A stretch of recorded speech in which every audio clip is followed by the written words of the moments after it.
Vamos falar agora sobre soroterapia com o Dr. Luciano, nosso médico integrativo. Bem-vindo novamente. Obrigado pelo convite, né? É bom estar aqui e tentar esclarecer esse assunto que é bastante controverso, principalmente do que acontece nas redes sociais, né? Soroterapia, para mim, é um nome pejorativo de uma técnica de infusão parenteral. Né? Por que eu vou precisar fazer uma infusão parenteral? A gente consegue absorver nutrientes, nutracêuticos, medicamentos via oral. Alguns medicamentos, né, vou usar um medicamento para ficar mais fácil de exemplificar, quando a gente ingere, ele passa pelo fígado, tudo que a gente ingere é absorvido, passa pelo fígado, pelo sistema porta de circulação, e as medicações começam a ser ativamente degradadas, metabolizadas. Algumas drogas precisam desse metabolismo para ter o efeito, chamado de prodrogas, e outras drogas perdem o efeito quando são tomadas via oral. Por exemplo, a morfina ela perde a potência em 6 vezes quando é tomada via oral. Hormônios são amplamente metabolizados e via oral ele acaba sendo hepatotóxico para ter algum efeito terapêutico. Por isso que fazem reposição através de injeção intramuscular, né? Então, a soroterapia ou uma infusão de ativos de forma parenteral já é usada há muito tempo na medicina. Mas essa luz, esse foco vem com as redes sociais, né? Reposição de ferro, por exemplo. Né? Gestante, né, no programa aqui do Mamãe e Bebê, quantas gestantes não precisaram tomar injeção de ferro? Né? O ferro também, a reposição de oligoelementos também é outra controvérsia da chamada medicina ortomolecular, que também não é uma especialidade médica, na verdade é uma ferramenta onde o médico, o profissional de saúde vai enxergar a pessoa do ponto de vista bioquímico. Lembra do ensino médio, do ciclo de Krebs, acetilcoenzima A e o piruvato e tudo mais. Então a gente vai abordar, a medicina ortomolecular aborda esses cofatores, esses oligoelementos, né, o ferro, vitaminas do complexo B, como a B12, a pessoa usuária de inibidor de bomba de prótons, como o omeprazol, conhecido, né, para dor no estômago, o pessoal usa, ele vai atrapalhar a absorção da vitamina B12. A pessoa que também tem doença de Crohn ou uma retocolite, que vai ter alguma lesão no ilho distal, o ilho terminal, onde acontece a absorção da vitamina B12, também vai ter deficiência da vitamina B12. Vitamina B12, dentro da geriatria, por exemplo, é uma causa reversível de demência. Então, o idoso está tendo déficit cognitivo, eu vou aferir a B12 dele vai estar baixa, eu vou repor B12, ele vai poder, se essa for a causa da demência, reverter o quadro. Olha só. Né? Anemia, né? O ferro é absorvido via oral, ele é irritante, é constipante e não é tão biodisponível. Tanto que uma dica que os médicos dão, que vem da medicina ortomolecular, é ingerir junto com suco de laranja ou suco de limão, porque a vitamina C potencializa a absorção de ferro via oral. Mas eu posso também, muito mais rapidamente, puncionar uma veia e repor o ferro. Eu posso, nesse paciente que tem uma cirurgia bariátrica, por exemplo, que ele retirou um pedaço do estômago que produz o fator intrínseco que precisa para absorver a vitamina B12, eu vou fazer de uma maneira parenteral, porque não adianta dar via oral para esse paciente, não vai absorver. Né? Então, tem outras pessoas que são veganas, por exemplo, vai ter deficiência de algum aminoácido que é pobre na dieta do veganismo, né? Ela não vai abrir mão de comer carne, então a reposição parenteral também vai ajudar ela nessa disposição. E alguns tratamentos com outros nutrientes são melhores aproveitados quando eles são feitos de maneira parenteral. E qualquer paciente pode fazer? Qualquer paciente pode fazer. É um método que é mais rápido e 100% biodisponível. Ele não tem esse metabolismo de primeira passagem hepática e não fica na luz do intestino. Aproximadamente 10% dos nutrientes que a gente come são aproveitados pelo corpo.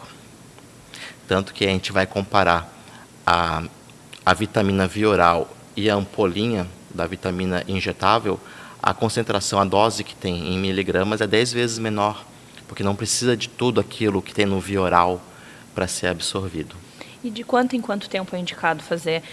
Quando a gente pega aí um soro, a gente coloca quantos tipos de vitaminas, depende do que cada paciente necessita? Com certeza, né? Eu não vou indicar uma vitamina, um soro com vitaminas, com nutrientes, com minerais, sem antes ter feito um exame do meu paciente. Tanto ouvir as queixas dele, como uma bioquímica, um laboratório dele. Então, examinando, analisando o laboratório da bioquímica, eu vou ver o que vai beneficiar aquele paciente, eu vou ver as queixas daquele paciente, né? E a gente junto monta esse tratamento. A via de acesso parenteral complementa a via oral para otimizar o tratamento. Por exemplo, um tratamento que a gente faz para depressão. Ele usa inibidor da recaptação de serotonina.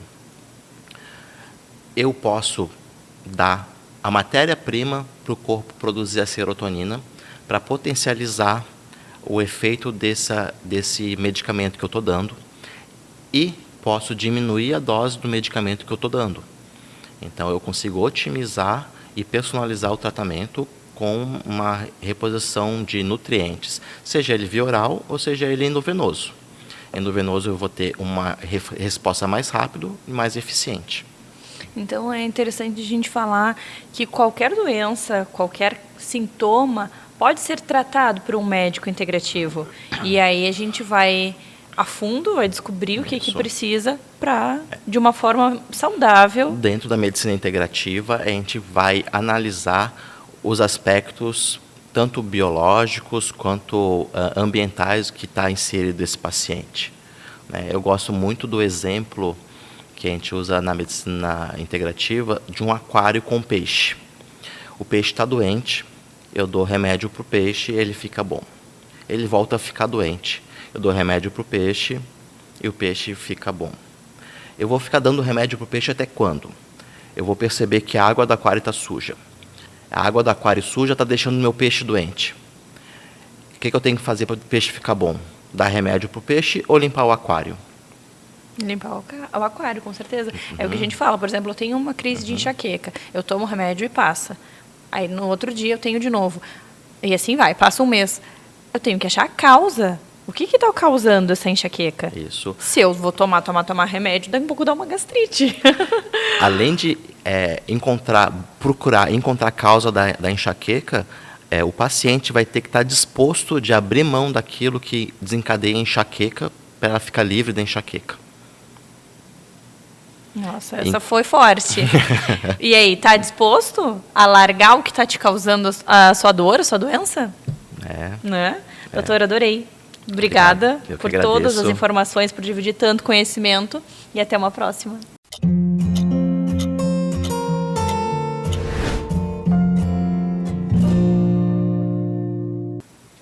Vamos falar sobre constelação familiar com o nosso terapeuta, Alan. Bem-vindo novamente. Olá, bem-vindo também, né? Que bom estar aqui conversando com vocês de novo aqui. Que ótimo te receber. E eu queria entender um pouquinho sobre a constelação. Como que ela atua, para que ela serve, quem pode fazer a constelação? Conta tudo para nós. A constelação, ela serve para a gente que está buscando uma solução para um problema, né? Qualquer tipo de problema. Um problema que esteja de fato doendo, uma questão que esteja incomodando. Então, alguém que quer fazer algo diferente, que quer mudar. Então, a constelação ela vai trazer essa solução, né? A constelação ela mostra esse caminho da solução. Não é um milagre, né?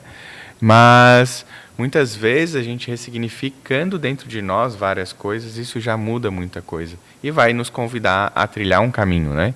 Uma mudança, né? De comportamento, de atitudes.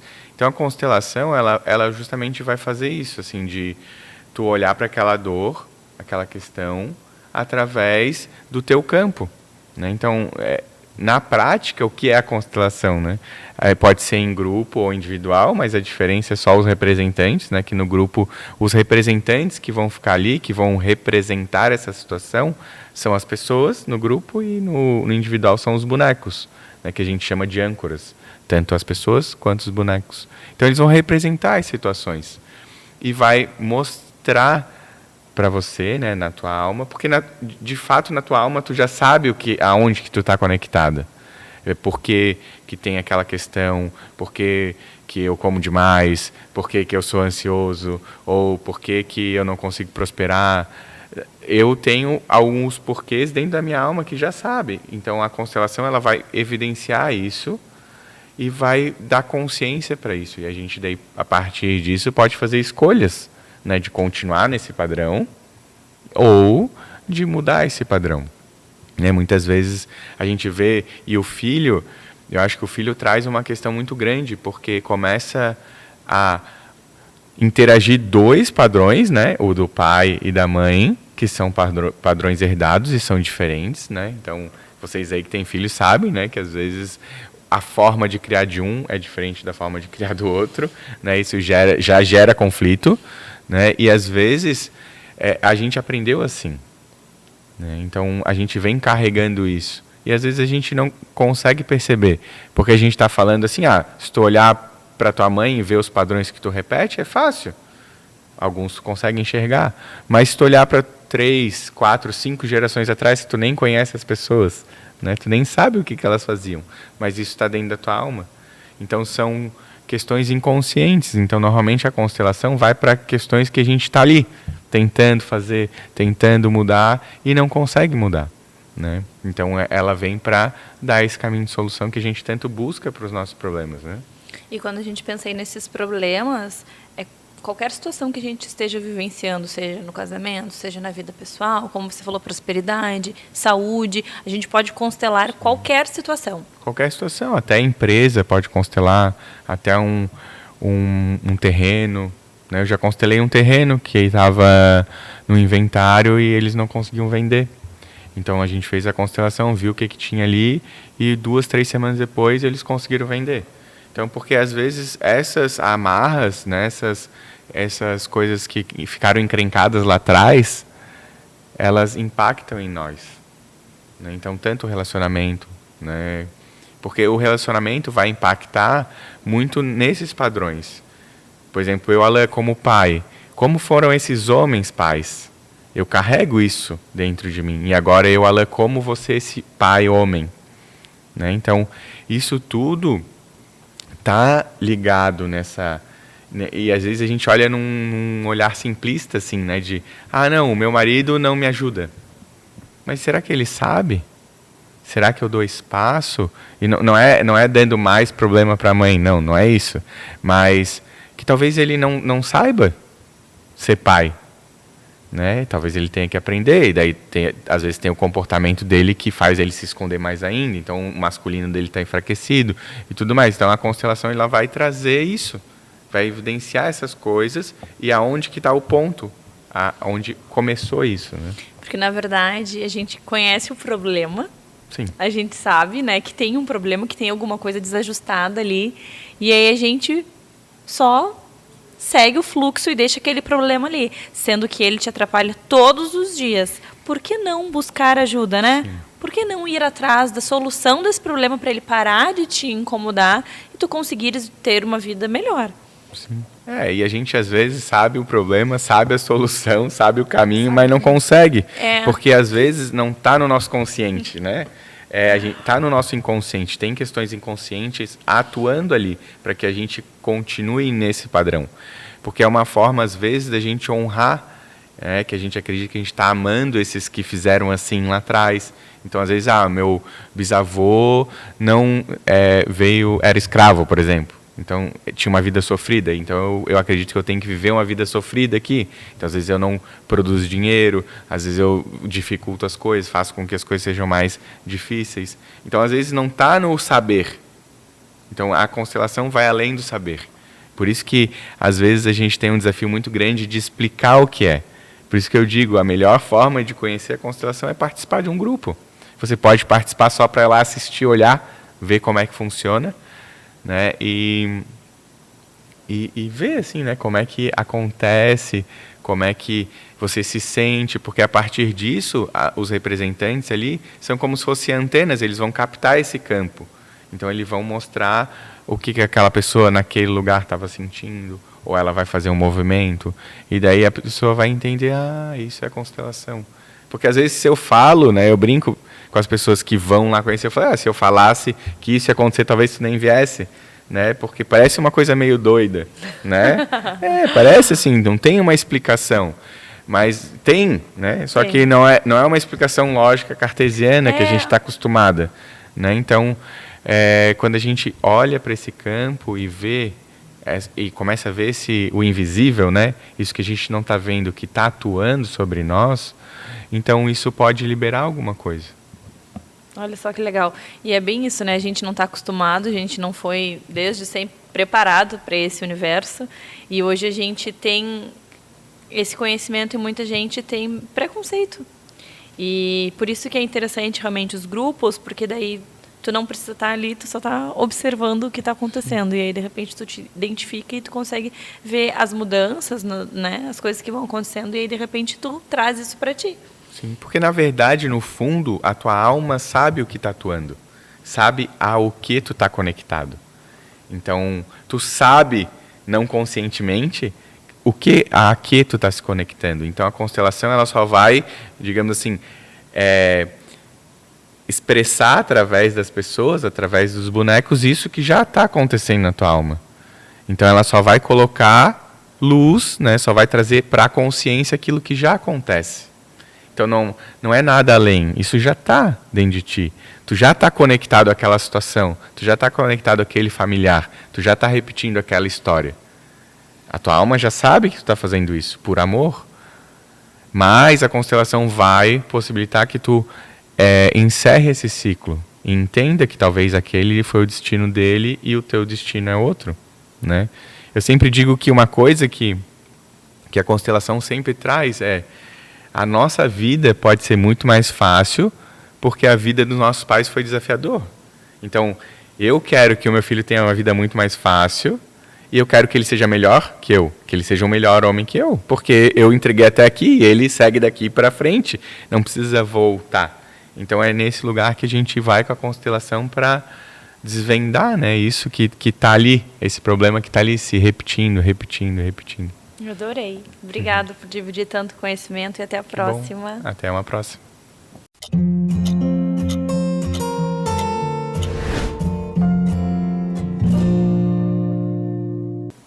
O assunto de hoje é cirurgia a laser para correção do grau. Com um especialista no assunto, doutor Hernani, bem-vindo novamente. Obrigado, Mariana. Obrigado mesmo. Doutor, quando a gente pensa em correção do grau, cirurgia laser, o que nós temos aí à disposição dos pacientes? A cirurgia laser já está há muitos anos, né? Estamos aí há 25, 30 anos que ela existe, ela está consolidada. Então, é o Excimer Laser, que ele corrige hipermetropia, miopia, astigmatismo e parte da presbiopia. São basicamente duas técnicas, né? O PRK e o LASIK. Ambas se usam o mesmo laser. O que vai diferenciar é aonde o laser vai atuar. O PRK se tira o epitélio da córnea, a camadinha mais externa da córnea, se raspa, se tira e se faz o laser direto na córnea. O LASIK se faz um flap na córnea. Antes do laser atuar, entra um aparelhinho, ele faz uma pressão, feito um flap na córnea, uma película na córnea de mais ou menos 120 micra, e levanta-se essa película e o laser vai atuar no estroma da córnea. O que vai levar para uma ou para outra? O grau do paciente, a estrutura da córnea, a idade do paciente. Então, uma córnea bem espessa, que tem uma espessura muito boa, permite fazer um LASIK tranquilamente. O LASIK ele é uma técnica antiga, também muito utilizada hoje. A grande vantagem dela, a rapidez da recuperação. No outro dia o paciente já está vendo, enxergando, ele não tem o sofrimento que tem o PRK. Ele vai sofrer 4 horas de desconforto, de sensação de areia, de lacrimejamento. O PRK, ele poupa mais tecido, porque eu não faço flap. Então não tem a películazinha. Então eu só vou tirar o epitélio que vai crescer novamente. Porém, ele vai demorar 3 a 5 dias para crescer. Então, o pós-operatório do PRK, ele é mais doloroso, ele é mais chatinho, incomoda. 3 dias, 4 dias de lacrimejamento, fotofobia. O paciente vai poder voltar a trabalhar 7 dias após.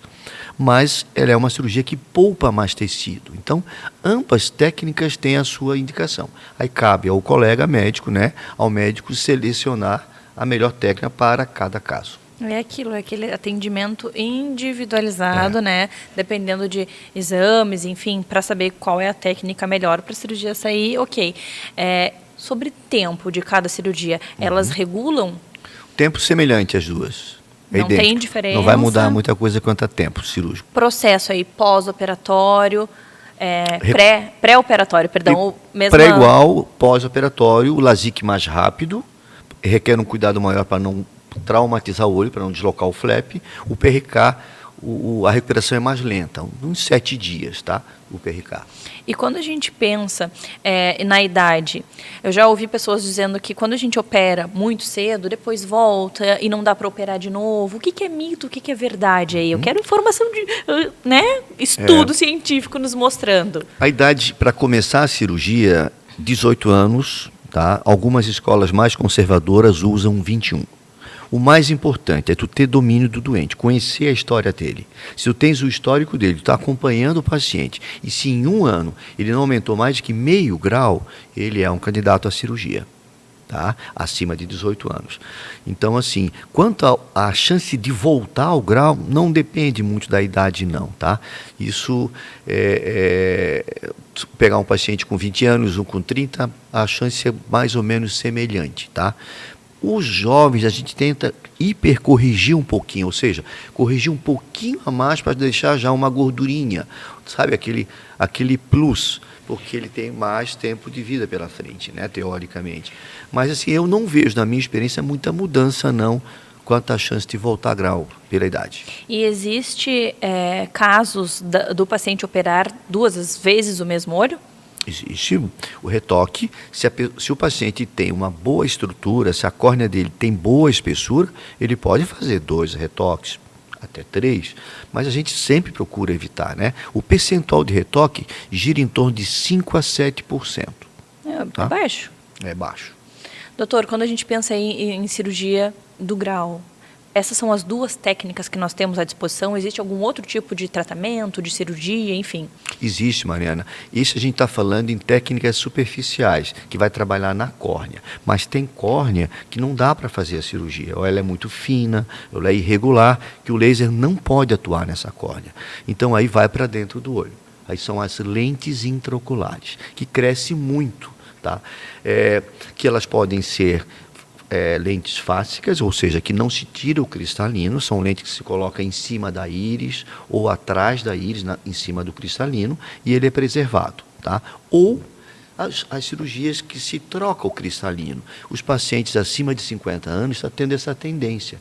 Todos nós vamos ter catarata. A catarata é algo que vai surgir entre 60 e 70 anos, é natural. Então, o que está acontecendo? Está se antecipando essa cirurgia. Então, um paciente com 50 anos, que tem um grau muito alto, tem 8 de miopia, ou tem 6 de hipermetropia, já está se evitando o laser. Já vai direto no cristalino, tira-se o cristalino e se implanta uma lente. Essa cirurgia se tornou muito segura.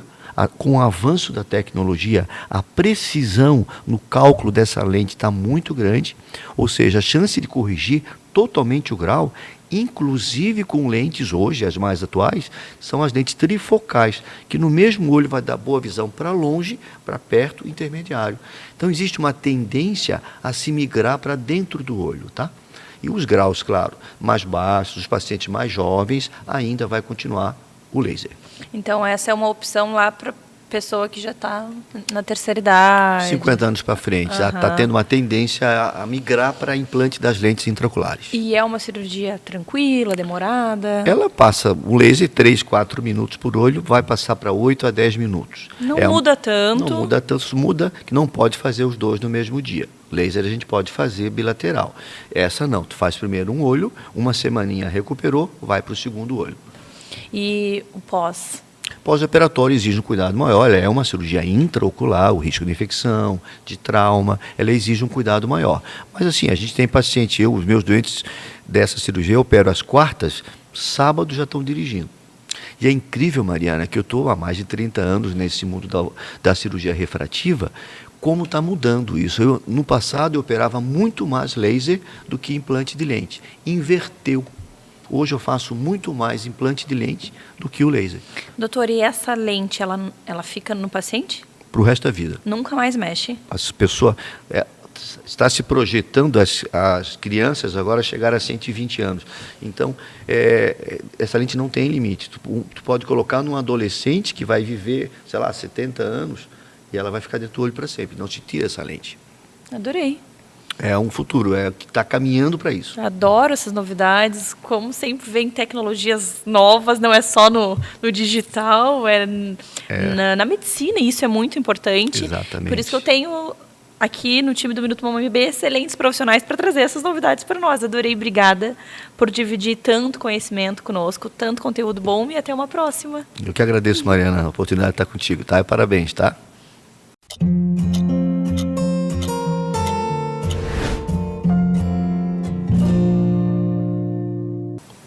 Eu tenho certeza que em algum momento você já ouviu falar sobre osteopatia.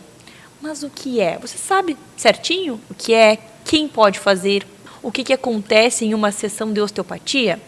A Jéssica, a nossa fisioterapeuta e osteopata pediátrica, vai trazer todas essas informações para nós. Bem-vinda novamente. Obrigada. Quando a gente pensa em uma sessão de osteopatia, o que acontece? O que é a osteopatia?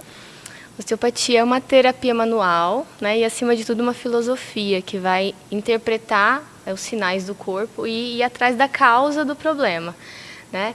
Então, a gente, através das mãos, tem uma avaliação onde a gente faz um diagnóstico da osteopatia e faz o tratamento através do toque, né? E a gente aborda ali diversos tecidos.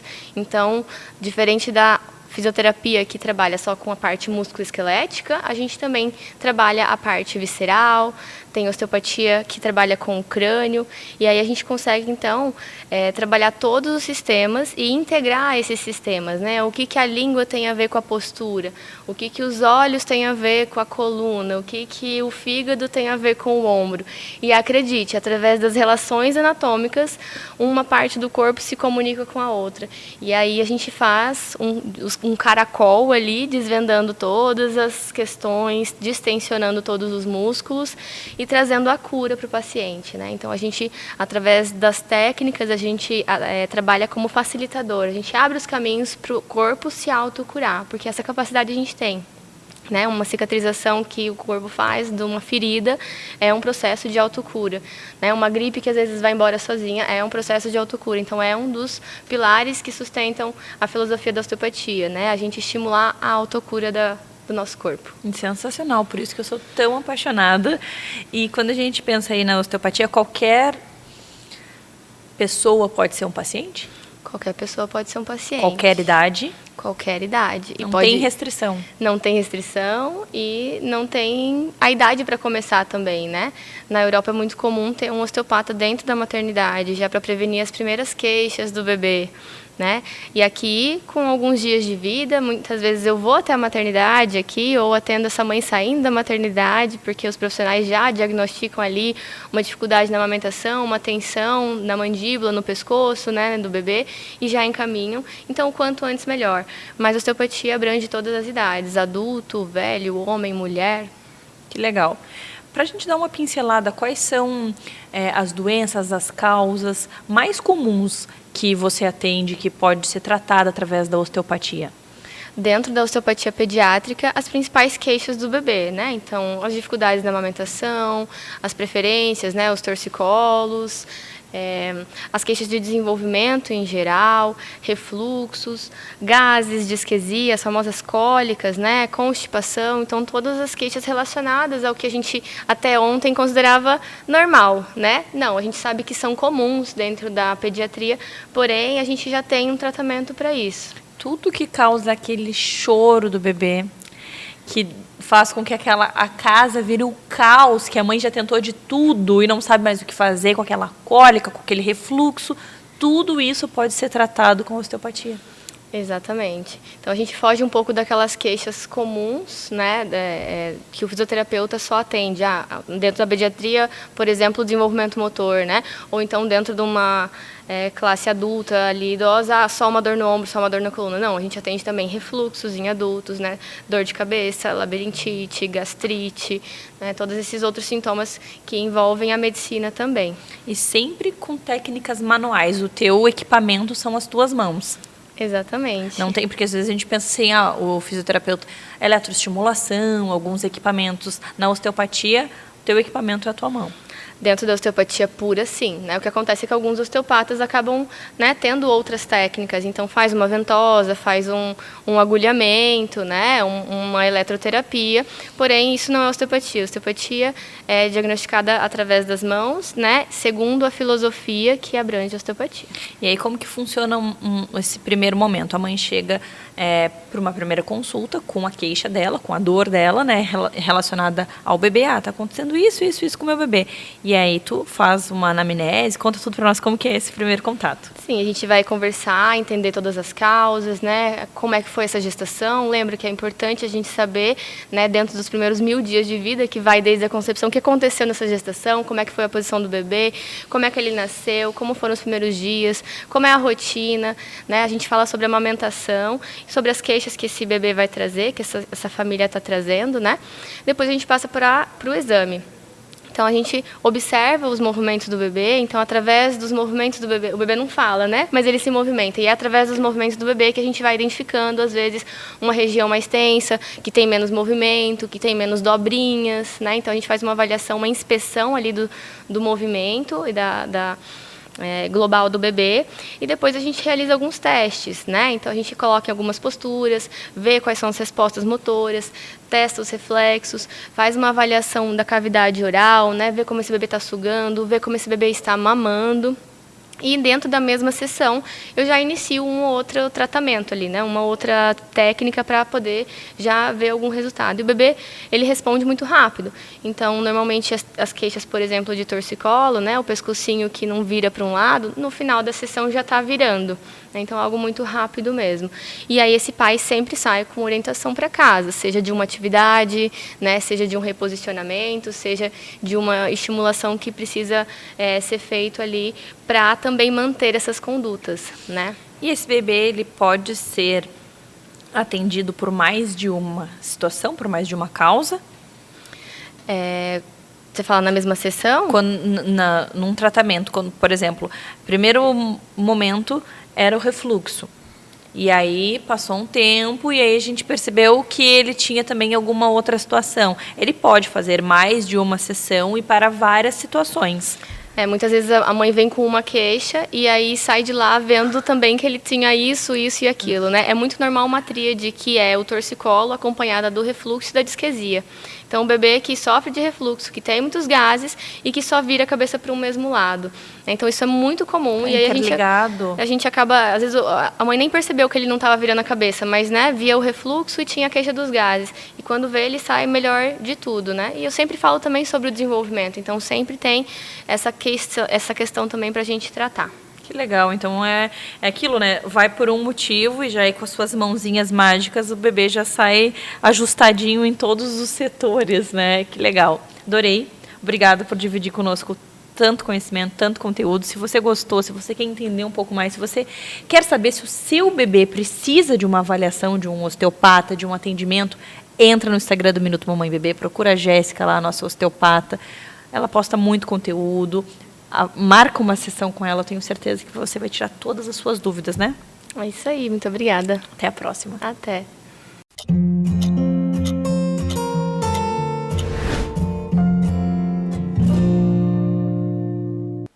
Saúde vascular e gestação. Será que existe uma ligação? Até rimou. Doutora Ana, bem-vinda ao programa, nossa Obrigada. cirurgia vascular. Então, nos responda, existe uma relação? Existe algo que a gente precisa cuidar, ter mais atenção? O que a gente precisa entender sobre esse assunto? Isso, obrigada, Mari, obrigada pelo convite, Muito bom obrigada ter por você. me ter aqui.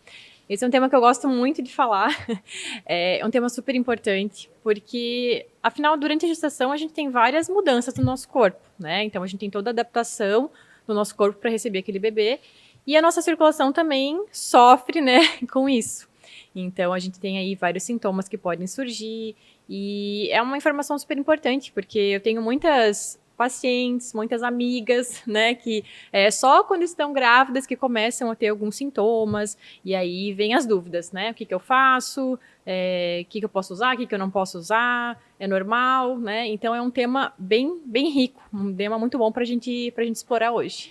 E assim, durante a gestação, então, aumenta a chance de ter varizes? Isso, exatamente. Então, assim, durante a gestação, a principal causa, né, que vai piorar, vai acontecer a piora das varizes é a alteração hormonal, né? Então, durante a gestação, a gente tem essas alterações hormonais e, além disso, outros fatores, né, ao longo da gestação, por exemplo, o aumento, né, do volume ali uterino, e tudo isso vai ocasionar uma piora das varizes, né, ou piora de alguns sintomas que também são semelhantes aos sintomas das varizes, como o inchaço, né? Então, quem já tem uma tendência a ter varizes, pode ser que piore na gestação. E aí, quando a gente pensa nesse período aí de gestação, a gente sabe que varizes não é algo agradável. Sim. Então, assim, o que as pessoas sentem quando começam a desenvolver? Quais os sintomas que as varizes elas vão dando? Isso, então os principais sintomas, os mais comuns, é aquela sensação de peso na perna, né? Sensação de pernas inchadas, o inchaço, são os principais sintomas. O aparecimento também, né? Aquela veia mais saliente, os vasinhos, né? A gente chama de varicoses, as telangiectasias, eles também podem surgir aí durante a gestação. São os principais sintomas que a gente tem. E a gente não quer passar 9 meses assim. E aí, o que a gente pode fazer? Porque sabemos que durante a gestação é um período bem complicado, assim, né? Não, muitas coisas não podem ser feitas, remédios, enfim. O que tem para as mulheres, para as gestantes, nessa época aí, pensando nas varizes? Então, o tratamento, Mari, ele vai começar muito antes até, né? Então, antes da paciente ter o desejo da gestação, que é o básico, né? Que é a gente construir hábitos de vida saudáveis, né? Então, tá dentro do peso, né? Praticar atividade física, tudo isso de uma maneira geral, né? Não só para as gestantes, né? Ou tentantes, tudo isso vai conseguir controlar melhor os sintomas das varizes e até, às vezes, diminuir a progressão da doença, né? Então, começa por aí. Aí, ao longo da gestação, né, se a mulher começar a ter alguns sintomas, inchaço nas pernas, cansaço nas pernas, nós temos sim algumas medidas que, né, podemos realizar. A principal delas, que é muito conhecida, mas gera muitas dúvidas, né, é o uso das meias elásticas, das meias compressivas, né? Então, a gente tem alguns tipos de meias e durante a gestação a gente tem muita dúvida, né, qual usar. Normalmente até o próprio obstetra faz essa prescrição, né, mas mesmo assim surgem muitas dúvidas. Então, o que eu costumo dizer, né, nós temos 3 tipos de meias, né, nós temos a meia que é a 3/4, que vai até o joelho, né, um pouquinho abaixo do joelho, temos a 7/8, que é a meia coxa, e temos a meia calça. Então, o básico, o mais fácil de utilizar, que eu mais prescrevo, é a meia 3/4, né. Geralmente a gente utiliza a média compressão, então, mas mesmo assim é necessário passar por uma avaliação médica, né, então tanto do obstetra que acompanha, quanto de um cirurgião vascular, é necessário para ver se realmente é indicado. A 7/8 e a meia calça também podem ser utilizadas, né? A meia calça, algumas têm aquelas meias específicas para gestante, né? Não sei se tu já viu, né? Aquela meia que tem a barriguinha, um lugar para barriguinha. Ela pode ser utilizada também. Tem mulheres que sentem um conforto ali, né? No final da gestação de ter aquela pressão ali segurando, então também pode estar sendo utilizada, mas normalmente é 3/4 já é suficiente para ter essa prevenção ou até o alívio já dos sintomas. E quando a gente pensa aí em algum tipo de tratamento, acontece durante a gestação ou a gente espera o nascimento do bebê para fazer no pós-parto? Isso. Depende de cada caso. Como que vocês avaliam? Isso. Então, os tratamentos, né, que envolvem cirurgia, né, então, porque quando a gente tem alguma varizes, né, que tem indicação de um procedimento cirúrgico, a gente vai esperar, né? Também se a gente fala em tratamento dos vasinhos, então às vezes eu recebo algumas pacientes apavoradas, né? Olha o tanto de vasinho que surgiu, né? Pode até às vezes não ter tantos sintomas, também tem a preocupação estética, né? Mas a gente espera. Então nenhum tratamento, seja até hoje em dia os tratamentos eles são bem pouco invasivos, né? Quando a gente fala do tratamento de varizes e dos vasinhos, a gente tem o laser endovenoso para, né, tratar a safena, tratar varizes mais grossas, tem o laser transdérmico para tratar os vasinhos fininhos, né, as varicoses. São tratamentos pouco invasivos, né? Muitas vezes a paciente nem fica internada, a gente faz até ambulatorial, mas mesmo assim a gente não realiza nenhum tratamento durante a gestação, porque a gente tem essas alterações hormonais, a gente tem um risco maior de trombose, né? Os medicamentos, né, enfim, que são utilizados tem que tomar cuidado, então a gente não realiza nenhum tratamento durante a gestação. O tratamento é o tratamento conservador, né, que é utilizar a meia elástica. Temos então a possibilidade também da drenagem linfática, então é super interessante fazer uma drenagem já durante a gestação para ir prevenindo ou atenuando os sintomas. Além disso também tem algumas abordagens, né, que podem ser feitas por fisioterapeuta, como o linfotaping, tudo isso vai aliviando os sintomas, né, durante a gestação. Medicamentos, existem alguns medicamentos, né, que eu digo que eles ajudam a dar uma forcinha ali para a parede da veia, ajudam a melhorar esse retorno venoso, controlar os sintomas.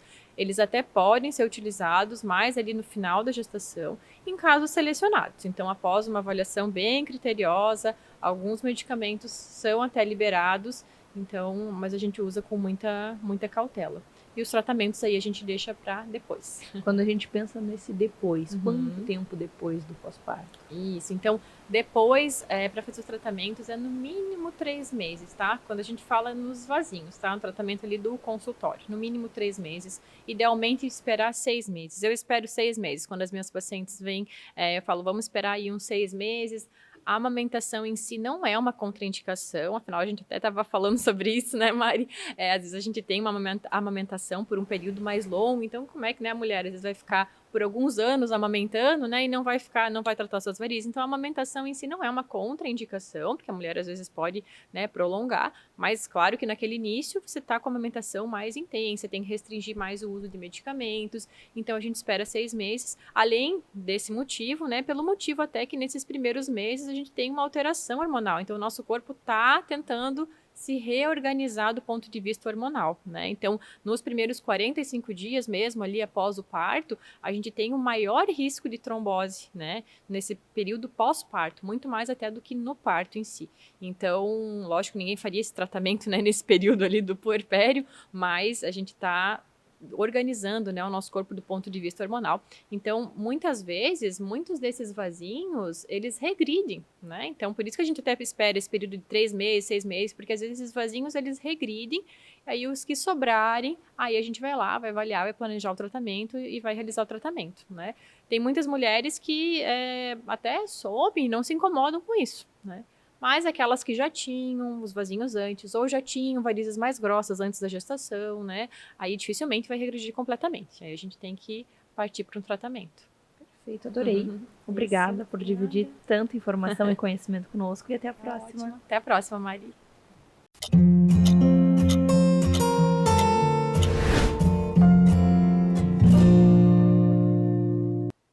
Pós-parto e medicina integrativa.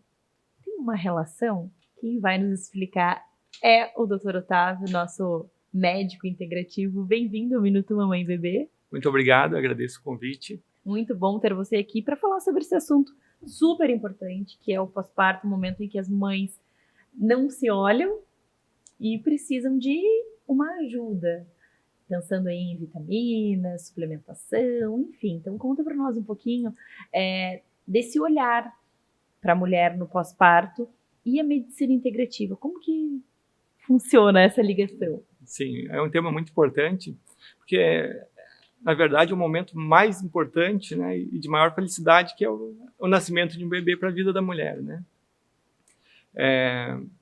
nesse propósito, a gente traz uma visão integrativa para mostrar que a gente pode fazer uma suplementação, um aspecto muito importante da vida da mulher, se não mais importante, que é o nascimento de um bebê, de maior alegria, sem dúvidas, mas que tem também um outro lado, né, que é o desgaste físico e emocional.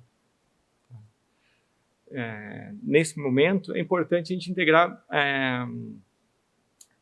vários nutracêuticos, modulação hormonal, integrar uma dieta e exercícios é fundamental na vida. A gente pensa também aí na parte amamentação. Já começa o que a gente está passando para esse bebê nesse período, né? Então, assim, quando a gente tem uma boa suplementação, a gente também está passando para a criança através do leite materno. Com certeza. É uma exigência muito importante da saúde da mulher, né? Então, tem alguns suplementos que são fundamentais, né? Que daí entramos no campo da suplementação, né? E também é importante a dieta, né? Então, nesse campo da suplementação, é importante uma dieta adequada para a mulher, né? Porque a maioria dos nutrientes vem da nossa dieta, né? Tem nutrientes que são fundamentais para o desenvolvimento, tanto da mulher, né? Melhora da saúde da mulher, como para o desenvolvimento desse novo bebê. Aí entra o ômega 3, principalmente o DHA, que é o ácido graxo docosahexaenoico, que ele participa tanto da regulação inflamatória nesse momento da mulher, como ajuda no desenvolvimento neurológico infantil, além de prevenir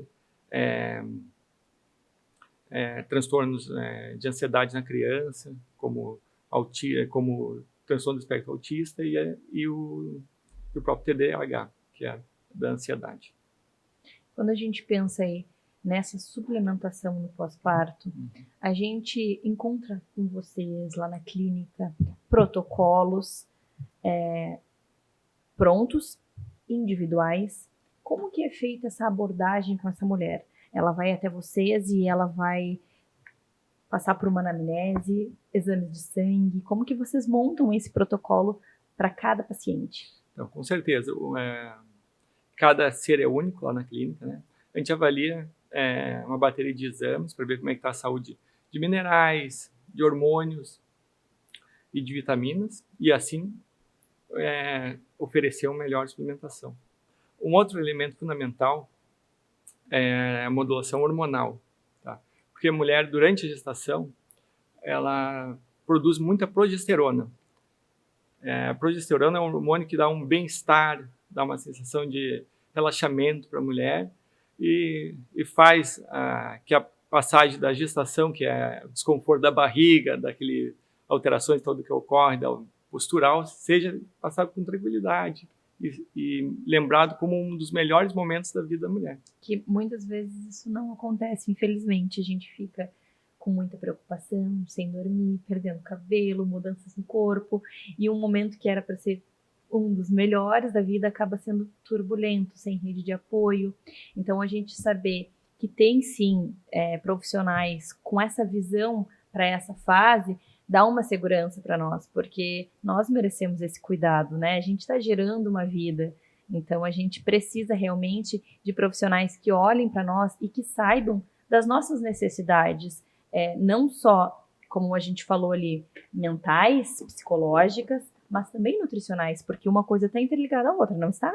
Com certeza. Ainda mais na medicina integrativa. Isso aí. A gente procura sempre, baseado nesse conceito de modulação de minerais, vitaminas e hormônios, né? Prover uma melhor saúde ótima tanto para a mãe e, consequentemente, o bebê. Quando a gente tem esse apoio e a gente tem essa nutrição, porque muitas pessoas não sabem a alimentação adequada, o que comer, e aí vem aquela culpa, todos aqueles sentimentos. Então, assim, a gente precisa realmente de um olhar profissional para nos guiar nesse caminho, nesse período, né, doutor? Com certeza. E é importante também ter a saúde mental, como tu bem disse, né? Uma porcariazinha ali, como se diz, né? Um docinho, uma vez que outra não vai fazer diferença na nossa vida, né? Mas é importante que a maioria do tempo, né, a gente concentre numa alimentação densa em nutrientes. muito obrigada por dividir tanto conhecimento, tanto conteúdo conosco. Se você está vivenciando essa fase e quer um médico integrativo para te ajudar a cuidar de você e do seu bebê, consequentemente, procura lá no Instagram do Minuto Mamãe Bebê, o Dr. Otávio. Marca uma consulta com ele, eu tenho certeza que você vai estar muito bem amparada e cuidada, né, doutor? Com certeza. Até a Muito próxima. obrigado. Até a próxima.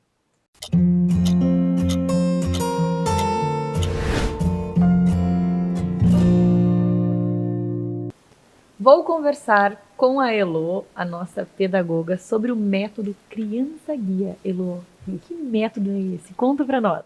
É um método que assim foi conquistado, criado, pensado com muito tempo. E, na verdade, assim, foi toda a prática que eu fui desenvolvendo, Mari, ao longo do tempo, né, de não só pedagoga de sala de aula, mas também com os atendimentos individuais. E eu fui vendo que tinha muita coisa do método montessoriano, né, que poderia ser aplicado para o espaço individual, para o atendimento individual. Então, eu comecei a anotar tudo isso e ficar muito empolgada porque eu via o resultado sendo muito mais efetivo com as crianças, né? Então, quando a gente tem um olhar, eu acredito assim, que todo profissional que trabalha com atendimento individual, ele vai olhar para a criança e vai pensar o que ela tem de demanda, o que eu tenho que estar trabalhando, quais são né, aquilo que eu observo que vai surtir muito efeito. Então, a gente tem um olhar para a aprendizagem que é da neurociência, né? Estudando desenvolvimento infantil, mas é bem individualizado para aquela criança. A diferença no método é que a gente entende outras questões que são bem importantes, que é bem legal, e que é claro que eu sou apaixonada por isso, que é entender o quanto a criança mostra para a gente. A criança ela vai apresentando para a gente as demandas dela, né? Justamente nos interesses também. Então, é uma coisa bem assim, quando a gente deixa a criança livre, ela sente que aquele lugar é um lugar que ela está acolhida, que ela sente aceita, que ela sente pertencente, ela tem até a coragem de buscar coisas que são algo que são da dificuldade dela. E ali, a motivação, Mari, é muito maior, porque ela tá buscando, né? Então, o comum, vamos dizer assim, no atendimento, é o profissional apresentar tudo, né? Hoje nós vamos trabalhar com isso. E aí tem todos os recursos que separou ali para atendimento. Na proposta do método, é a gente preparar o ambiente, e a criança vai ao encontro do ambiente, vai buscar aquilo que eu já tinha separado antes, mas ela busca. E aí faz toda a diferença, porque ela vai motivada, né? Ela se sente capaz. Então, esse trabalho é de muita repetição, é claro, mas faz muita diferença na qualidade, no resultado que a gente tem, né? É um pouco disso tudo. E para quem é esse método? Como que faz para ter acesso? Hoje, a ideia do método foi porque muitas professoras me procuravam, dizendo, Elo, eu gosto dos vídeos, eu gosto da forma como tu está trabalhando com as crianças, eu vejo o resultado.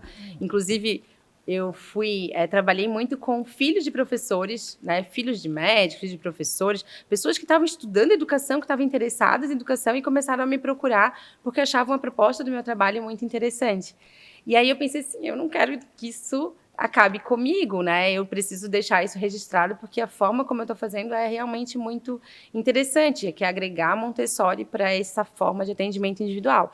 E aí ele é voltado muito para professoras que querem atender individualmente, que querem começar, mas também para profissionais que já estão atendendo individualmente, né? Por exemplo, uma neuropsicopedagoga, uma professora que dá aula particular, ou uma professora que é de uma sala de atendimento especializado, né? De uma AE. Então, a pessoa que está ali com uma criança ao lado, ela pode ter essa oportunidade de ter um curso que é voltado para ela, explicando como que ela pode fazer, como que ela pode aplicar, que recursos que ela pode utilizar. Então, assim, é uma formação com 12 módulos, que ela é exatamente o passo a passo, assim. Quando eu digo assim, tem gente que fala, não tem manual. Assim, tem. O que é a diferença é que você pode adequar isso com aquilo que casa contigo, né? Então, ali tem o meu manual, né? E aí as pessoas vão fazendo essas mudanças que são de acordo com o perfil do profissional mesmo, né? Mas tem o meu lá, então isso ajuda muito, né? Eu tenho relatos assim lindos de professoras que realmente se identificam também com o meu trabalho e conseguiram adequar para o trabalho delas, né? Porque essa parte que você falou de não deixar só com você é algo muito grandioso, porque se você fez algo que deu certo, por que não compartilhar com outras pessoas? E claro que essas pessoas que vão ter acesso a esse material, elas vão colocar a essência delas também. Sim. Mas com muita informação e muita... mostrando o que já deu certo. Sim. Sim, e essa é a intenção, né? Eu acredito muito que o bom trabalho, assim, um profissional de qualidade, ele tem um olhar muito interno, né? Então ele consegue entender aonde são as questões que ele produz com muita qualidade. A gente consegue ter essa, enfim, a gente diz que é um adulto interno muito preparado. Inclusive, num dos módulos do curso, da formação, ela é voltada para o adulto interno preparado, né? Porque a gente só consegue oferecer aquilo que a gente tem, né? Então, se eu preciso ser muito empática com essa família para oferecer um atendimento individualizado, né? Porque eu preciso orientar a família. E se eu preciso orientar, eu preciso realmente entender eles. Não adianta ser daqui para lá, assim, né? Tem que ter essa troca, eu tenho que conseguir ler a família, entender por que eles não estão conseguindo fazer aquilo que eu estou orientando, porque senão a gente está batendo na parede, não adianta. Então, esse preparo interno é saber ler o outro, saber utilizar estratégias que vão levar isso de uma forma mais prazerosa para a família também. Então, eu falo assim, por exemplo, quando a gente indica um jogo para a família, né? Olha, esse jogo aqui é algo que a criança tem muito interesse no atendimento, então pratique em casa. E aí eu mando áudios, né, orientando. Essa é uma coisa que no método eu ensino muito elas a fazerem também, né? Olha, a orientação, ela casa e junta, une, né? Aquele laço que une a família contigo, com a escola. Então a gente precisa ser essa ponte que liga a escola com a família, que liga... E eu vejo o nosso trabalho, né, que é um trabalho muito...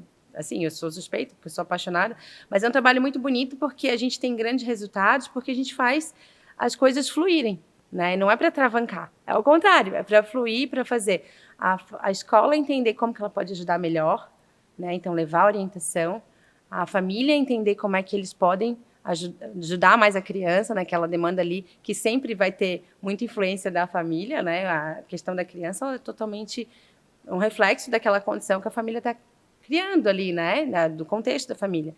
Então, tudo isso é a gente que está fazendo fluir, né? Então, precisa muito desse trabalho interno, e aí a pessoa precisa se descobrir também como profissional educador, né?